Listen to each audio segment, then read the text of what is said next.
Alright. Assalamualaikum. Okay. So ini tempat kilang saya proses sambal bilis Abang Lobster. Sekarang saya pada kilang bersama dengan 20 lebih staff saya yang tengah production saya punya sambal bilis garing mak-mak. Bang, bezanya apa? Orang kata ikan bilis mana-mana ada. Memang bang, ikan bilis mata biru. Kemudian resepi dia bang. Resepi dia. Okey, apa-apa makanan ni pun semua melibatkan resepi. Okey. So, bila resepi, sebab saya sebagai owner restoran, saya nak memastikan pelanggan-pelanggan saya ni dapat rasa yang terbaik, kualiti yang terbaik.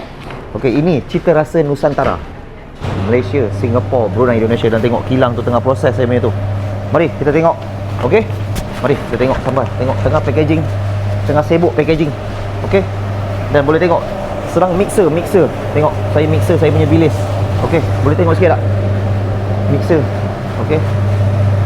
Dalam proses. Ini bukan bancuh kat dalam kuali apa-apa semua. Kita buat dekat kilang yang berkualiti. Kat mana kat sini semua ada batch number. Tarikh dia buat, tarikh expired. Okey guys. So terutama yang daripada Indonesia, Singapura, Brunei, saya nak mencari distributor yang nak memasarkan. Boleh ambil nombor saya kat bio, ataupun kau boleh dapatkan dekat dalam saya punya bag yang berwarna kekuningan, ataupun dekat media sosial lain. Okey guys, yang nampak video saya tolong cek sekejap dah follow saya ke belum. Kalau belum follow, tolong share, repost dan tolong komen.